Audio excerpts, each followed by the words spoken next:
So I'm out on the side of my house adjusting my gate. It was getting too tight where you couldn't open and shut the latch here. It was kind of in a bind. At least now, actually still hitting a little bit.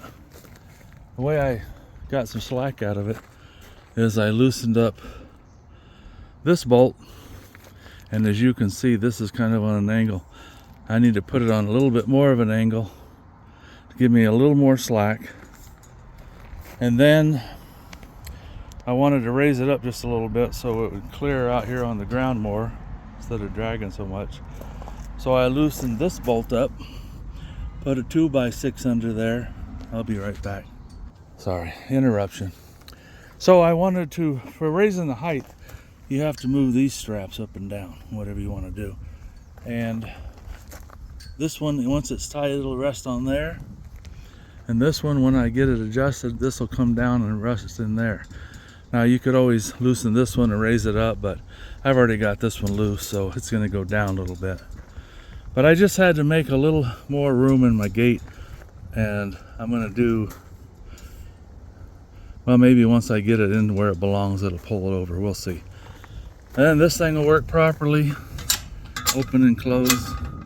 It does now, but the other day I could just barely yank it open. It was really jammed in there, so it'll give me a little more clearance, and it will open and shut properly. So if you ever wonder how to do that, that's how you do it. Well, I got it adjusted. It's not too bad. At least it'll open and close now, but it'll only open not quite a 90-degree angle because the gate is hitting the wall. So what I'm going to do is move these straps so they're on the opposite angle coming out. I don't know, it'll be 20-30 degrees this way. So then the gate, instead of being outside, will be inside, and that should give me more room for swinging the gate. Let's find out. Well, I switched these around so they're coming this direction more, as you can see, instead of straight across. And that gave me my clearance over here. So that's nice. I got plenty of clearance there. But now it drags worse. So I'm gonna have to loosen up these brackets again and raise it up another inch or two. Our dog won't get out from underneath it. I think it used to be higher. It's just slipped down because of the wind pounding on it and stuff. Because I had to put a board there so a dog couldn't get out. But I'm just going to raise it up at least another inch, maybe 2 inches. You can see where it was, where I moved it to. Now I'm going to go up further.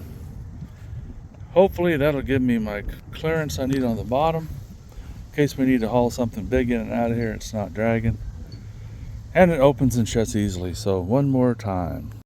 Now here's what I'm going to do. I've got a 2x6 underneath there, and it just slides under.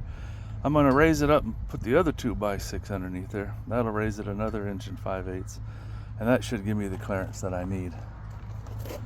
And that way, working by myself, I can do this. Otherwise, it's going to want to fall over or down or something. Well, it's not perfect, but it's better. This is not perfectly aligned here.